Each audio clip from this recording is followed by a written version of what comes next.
Menulis, kembali lagi di program kali ini sama aku Aini dan di sana Kak Julvina. Hai. Sehat mental dengan menulis. Nah, kali ini kita mau bahas nih suatu fenomena ya yang sering terjadi, yaitu adalah kebingungan. Kebingungan tentang masa depan, sekolah, pekerjaan, dan lain sebagainya. Dan aku di sini langsung aja ya. Kita mau bahas tentang fenomena yang sering terjadi nih tentang masa depan. Banyak banget teman-teman di sini yang sering bingung harus kayak gimana gitu kan masa depannya gitu.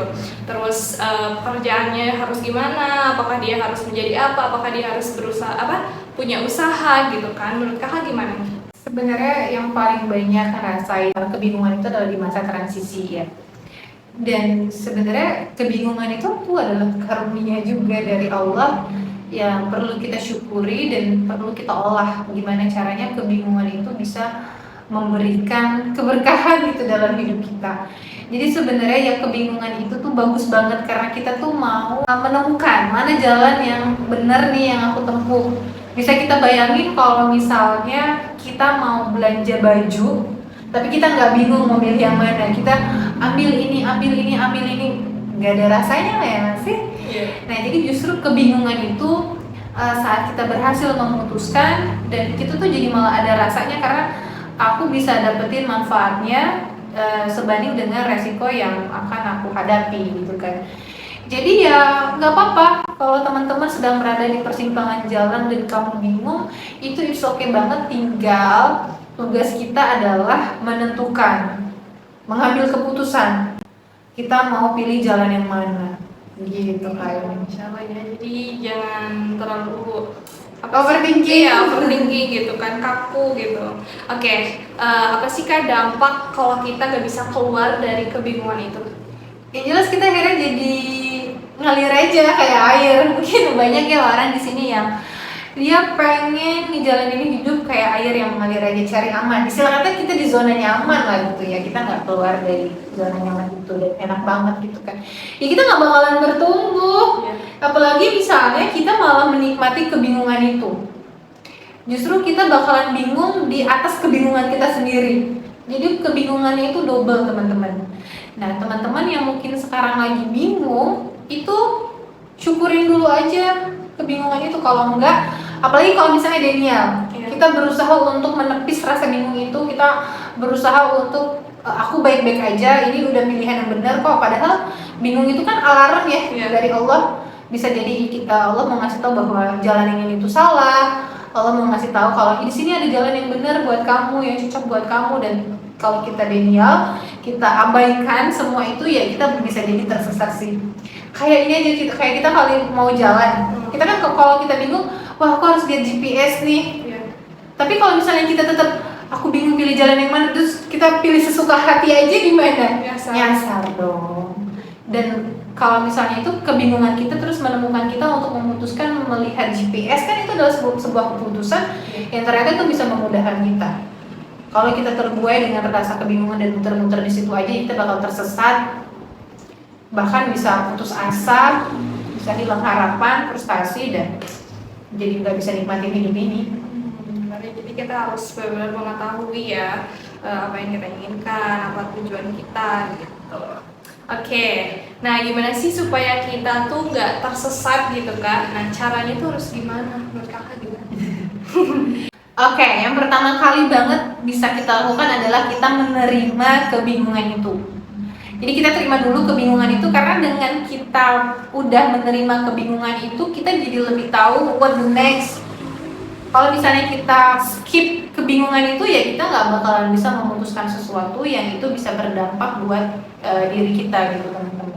Jadi terima dulu aja rasa bingung itu. Kemudian yang kedua tuh biasanya kan orang bingung karena ada beberapa pilihan. Nah kita bisa compare tuh beberapa pilihan itu, yang mana nih dampaknya yang lebih baik buat kita sama yang ternyata ini lebih banyak ngerugiin kita. Nah itu tuh karena kalau misalnya kita hanya mikirinnya di kepala, itu kita malah makin mumet, malah makin pusing kayak ini.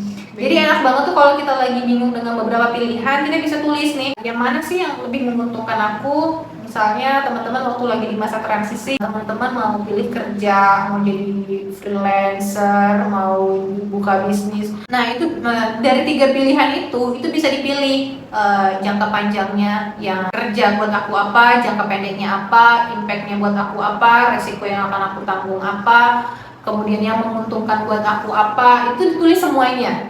Dan saat kita selesai menulis, kita akan lebih mudah membaca yang mana kira-kira kita lebih bisa menerima, menanggung resiko itu, mana yang kita memang lebih excited banget pengen dapetin manfaat dari keputusan kita itu. Jadi itu dulu tuh. Setelah kita pilih-pilih, mungkin kita bisa minta pendapat sama orang yang kita percaya. Syukur-syukur emang orang yang ngerti sama kebingungan kita. Bisa juga ke profesional, misalnya perlu banget ke psikolog ya ke psikolog, nggak harus selalu ke psikolog ya, sesuai sama permasalahan teman-teman aja. Misalnya teman-teman lagi bingung di masalah karir ya, berarti ke konsultan karir gitu kan. Kalau teman-teman lagi bingung tentang apa bakat minat ya berarti orang yang profesional di bidang itu gitu kan. Jadi teman-teman bisa sesuaikan aja sama kebutuhan teman-teman, dan bisa juga ya ke orang terdekat kita banget sih yang paling praktis ya. Bisa ke sahabat, bisa ke orang tua, ke pasangan, ke saudara. Tuh kita penting banget sih minta feedback ke orang lain. Dan jangan lupa untuk selalu minta petunjuk sama Allah, karena itulah petunjuk yang paling benar gitu ya. Apalagi suara hati, dengerin, kasih waktu, kasih jeda buat kamu dengerin suara hati kamu, karena biasanya disitulah Allah menitipkan petunjuknya tuh lewat suara hati gitu Pak Ayu. Jadi benar-benar kita tuh harus berusaha ya, bagaimanapun itu kan untuk diri sendiri juga ya, biar gak bingung lagi nih teman-teman. Mungkin ada tips tambahan nih buat teman-teman yang teman-teman bisa lakukan, itu adalah menyibukkan diri dengan berbagai macam kegiatan. Kamu pokoknya cobain aja deh yang ada di dekat kamu yang paling memungkinkan dekat kamu gitu ya. Nah, atau kamu bisa juga cobain event yang ada di Nulisyu. Di Nulisyu itu banyak banget kegiatan tentang menulis. Mungkin kamu bukan untuk jadi penulis ya, tapi dengan mengalirkan rasa gitu. Iya, dengan mengalirkan rasa dengan menulis, kamu jadi lebih tahu dirimu tuh maunya apa, kamu tuh sukanya apa, dan bisa menemukan jawaban dari kebingungan kamu. Itu lewat program-program yang ada di Nulisyu, sehat mental dengan menulis gitu deh Kak.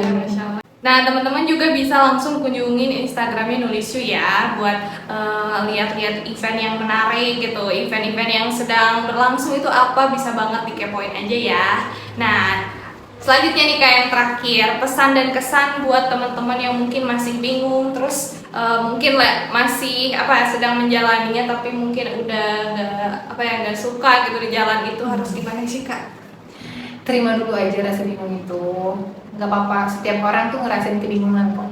Jadi bukan kamu sendirian yang ngerasain itu, jadi nggak apa-apa, it's okay, terima aja. Kamu bisa belajar banyak hal dari rasa bingung itu, dan percaya aja suatu hari nanti kamu akan bersyukur dengan kebingungan kamu hari ini. Oke, semangat menaklukkan kebingungan ya, jangan diberdaya dengan kebingungan itu teman-teman. Oke, semangat. Oke, semangat terus ya. Nah mungkin itu aja ya yang bisa kita sharing ya hari ini bersama Kak Jess. Semoga apa yang kita bicarakan hari ini, apa yang kita share kali ini bisa bermanfaat nih buat teman-teman semuanya. Oke, terima kasih. Jangan lupa subscribe, like, komen ya. Dan kira-kira topik apa lagi yang akan dibahas, langsung komen aja. Dadah.